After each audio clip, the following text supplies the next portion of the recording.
When Trump was elected back in November 2016, there was obviously many predictions as to how creative media will respond.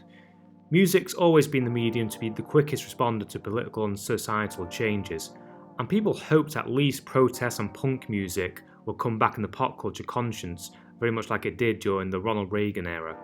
But all that happened was R&B and hip-hop that already dominated the charts became moodier, druggier and sadder. But as Hollywood currently represents itself as having a mostly liberal ethos, at least on the surface, and the fact that anti-Trump media was already taking off in America during Trump's original campaign, with all the annual weekly roasts by late-night talk show hosts and parodic sketches. But personally, it surprised me just how fast the tone changed in films and TV when Trump took the presidency, and how prevalent the thematic motifs I'll discuss in this video kept showing up time and time again during the Trump era.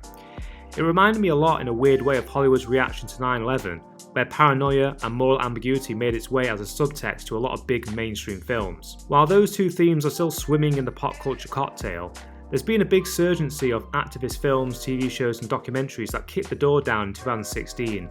and that train of momentum hasn't slowed down since then, and I can't help but think the timing of this creative movement isn't a coincidence. A big subtext that showed up big time in the last few years were racial injustice and oppression. There was a slew of films released in the second half of the 10s about being black in America that probably outnumber the films about the same topic released in any period in creative media history. Now luckily black filmmakers were already shedding light on those uncomfortable subjects before Trump's presidency,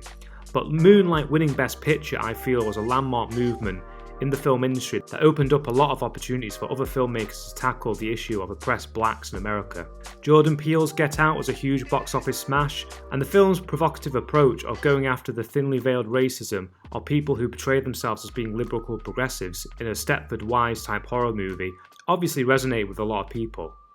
Donald Glover's Atlanta set up a surreal, absurdist mirror of America, commenting on modern-day urban street-stuck black culture and its occasional awkward crashes with privileged suburban white culture. Black Panther and its billion-dollar turnover signified that a film representative of minorities could be as big as any film ever made, and the original activist director Spike Lee made a comeback with the multi-award-winning Black Klansman, even though it's a period piece, makes frequent mention of the current president of the United States,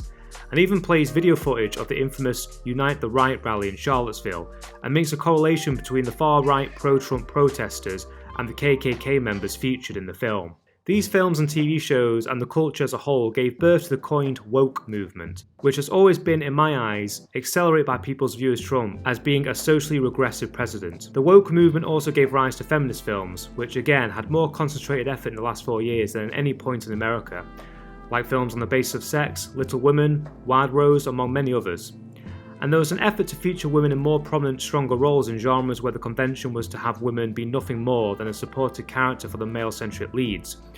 The most biggest one was Rey in the new Star Wars sequels, as the main hero, who saves the galaxy from the dark side. All this, once again timing-wise, couldn't be a coincidence. The reaction and media coverage to the heavy accusations of Trump being a misogynist after his leaked recording of his pussy-grabbing escapades, and other harassment stories that have floated around the web, led to these bubbling social activist discourses coming more to the surface than they ever have, and affecting certain creatives to express their empowerment on screen in spite of what faces them down. It's crazy how quickly topics like these, which were only regulated to smaller independent status, suddenly filled our movie screenings and streaming menus. It will be interesting if the momentum of these activist woke films will sustain, now that the man that ignited this pushback will be gone from the presidency. Another just as big of a theme that found its way into film and TV was civil unrest, a society losing hope and gradually sprawling into chaos, which was definitely a response to all the protests, riots and disasters the country saw, which many people saw Trump as a personal responsibility that the country was crumbling around them. The biggest film released during the Trump era that represented just this was The Joker.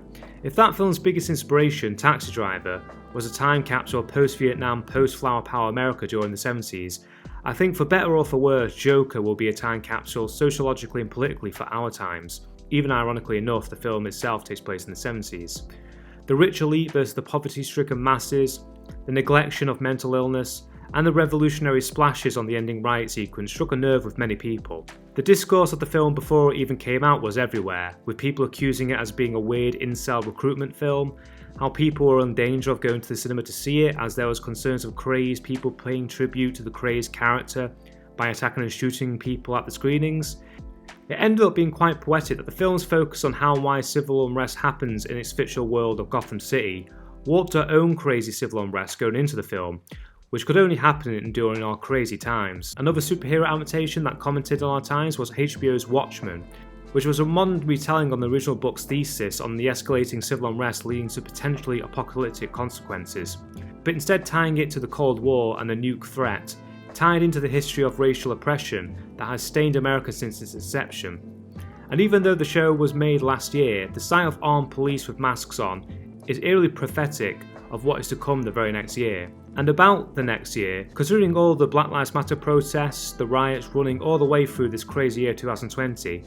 I can't help but think the subject of civil unrest is not going to be put to bed anytime soon. But all these riots and protests this year are about many things, but Trump and what his MAGA approach connoted to a lot of people can't be left out as one of the pivotal reasons of all this social disorder this year. Now that Trump next year will be out the White House, and the fact of how COVID-19 has affected us all, it will be interesting to see where attitudes and representations on screen will go next. But I know for one thing, this Trump era of creative media was one of the most distinguishable and idiosyncratic movements I've seen since I started paying attention to films and TV.